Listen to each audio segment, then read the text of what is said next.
Hello, আসসালামু আলাইকুম ওয়া রাহমাতুল্লাহি ওয়া বারাকাতু। আমি হাসিনা বলতেছি দিল্লি থেকে। আপনি কে বলছেন? দয়া করে পরিচয় দেন তো আগে, তারপর কথা বলবো আমি।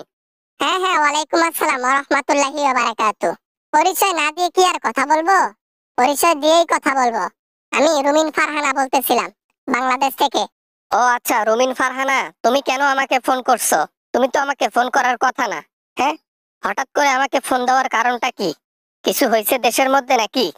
দেশের মধ্যে কে আর কি বা করবে? যে করার ছিল, যে করেছিল সে তো আর দেশে নাই। তাই এখন যারা আছে তারা দেশের কোনো ক্ষতি করতে পারবে না। তার মানে তাহলে কি দাঁড়ালো? আমি যতদিন দেশের মধ্যে ছিলাম, দেশের শুধু ক্ষতি করছি, মানুষকে ক্ষতিগ্রস্ত করছি। তোমাদের ভাবনা চিন্তা এমন, ভাবতেও পারি না। আমাদের ভাবনা চিন্তা সবসময় সত্য কথা, সত্যটাই আমরা বলি। কেন?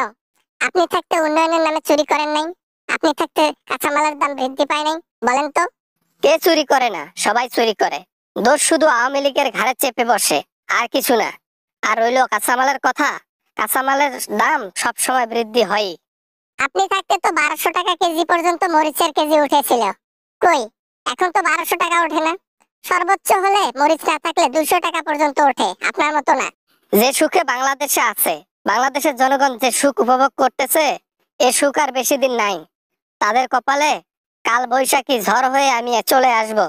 একবার চলে গিয়েছেন বেশ ভালো কথা, আর বাংলাদেশে ফেরার দরকার নেই। এইবার ফিরলে বাংলাদেশের লোক আর আপনাকে পালানোর সুযোগ দেবে না। এর আগে তো পালিয়ে কোনো রকমে চলে গেছিলেন। সেরকম ব্যাকআপ নিয়ে ঢুকবো। জনগণ আমার পাশে দাঁড়াতে পারবে না, সামনে দাঁড়াতে পারবে না, আমাকে টাচ পর্যন্ত করতে পারবে না। এমন একটা পাওয়ার নিয়ে যাব না, কেউ টাচ করতে পারবে না। জনগণ কি আর আগের মতো আছে? জনগণ অনেক সচেতন হয়ে গেছে। জনগণ এখন দুর্নীতি দেখতে পারে না। যেই হোক না কেন, সেইখানেই মাটির মধ্যেই বিচারটা করে ফেলে। তাতে আমাদের কি? আমাদের কোনো কিছু যায় আসে না। আমরা পিছুপা হব না। যতক্ষণ পর্যন্ত জীবনে জীবন আছে, যতদিন পর্যন্ত দেহে জান আছে, ততদিন পর্যন্ত লড়ে যাব।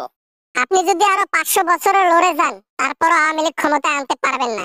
হ্যাঁ, যদি ক্ষমতায় আসে তবে আপনার মতো লোক কখনো ক্ষমতায় বসতে পারবে না। আওয়ামী লীগ তো একটা দল, কিন্তু এ দলটা খারাপ করার পেছনে আপনাদেরই অবদান রয়েছে। দলের দোষ নেই, দোষ হচ্ছে নেতাদের। হয়েছে হয়েছে, ভন্ডামি কম করে করো। ভন্ডামি করতে হবে না তোমাকে। হ্যাঁ, এত তোমাকে কৈফিয়ত দিতে হবে না। তুমি এইসব বলার কে? আমি তোমাকে কেন এইসব ব্যাপারে উত্তর দেই? উত্তর কেন দেবেন না? আমি বাংলাদেশের জনগণ, আমার জানার হক রয়েছে। আপনি দেশে আসবেন না? যখন আপনার সময় ছিল আপনারা বলছেন, এখন আমাদের জনগণের সময়, আমরা তো অবশ্যই বলবো। কিছুদিন আগে তোমার বদনাম হয়েছিল, তুমি নাকি তলে তলে আওয়ামী লীগ করো। হ্যাঁ, এমন ভাবে ফাঁসাই দেবো, পরে দেখবা যে আওয়ামী লীগ আওয়ামী লীগ সবাই বলতেছে রুমিন ফারহানাকে, বুঝছো? ষড়যন্ত্র বেশিক্ষণ টেকে না। ষড়যন্ত্র করে যদি আমার বদনাম করেন, তাহলে দেখা যাবে সে বদনামে আপনি জড়িত হবেন। এতে আমার ক্ষতি হবে না, সবচেয়ে ক্ষতি আপনার। আমার তো ক্ষতি সব হয়ে গেছে। এখন সামনে যে ক্ষতিগুলো হবে এগুলাতে আমি পরোয়া করি না। আমার যা ক্ষতি হওয়ার তা তো হয়ে গেছে। এগুলা নিয়ে আমার আর কোনো প্যারা নাই, টেনশন নেই। টেনশন থাকবে কেমনে? দিল্লিতে আছেন, দিল্লিতে খাচ্ছেন, ঘুমাচ্ছেন। মোদি আছে যতদিন, দিল্লিতে আছেন ততদিন। মোদি ক্ষমতা যাওয়াও শেষ, হাসিনা বাংলাদেশে আসাও শেষ। বাবা না মানে আর কি, বাবা বাবা বাবা বাবা, এই তো ভয় ঢোকাই দিলা। এই তো এতদিন আমি ভুলেছিলাম মোদির ক্ষমতার জন্য। হ্যাঁ, আবার এই যে মনে করাই দিলা। হ্যাঁ হ্যাঁ, চির সত্য কথা। মোদি ক্ষমতায় যতদিন থাকবে আপনি, হাসিনা ততদিনই থাকতে পারবেন দিল্লিতে। অন্য সরকার চেঞ্জ হয়ে আসা আর আপনার হাতে হারিকেন পেছনে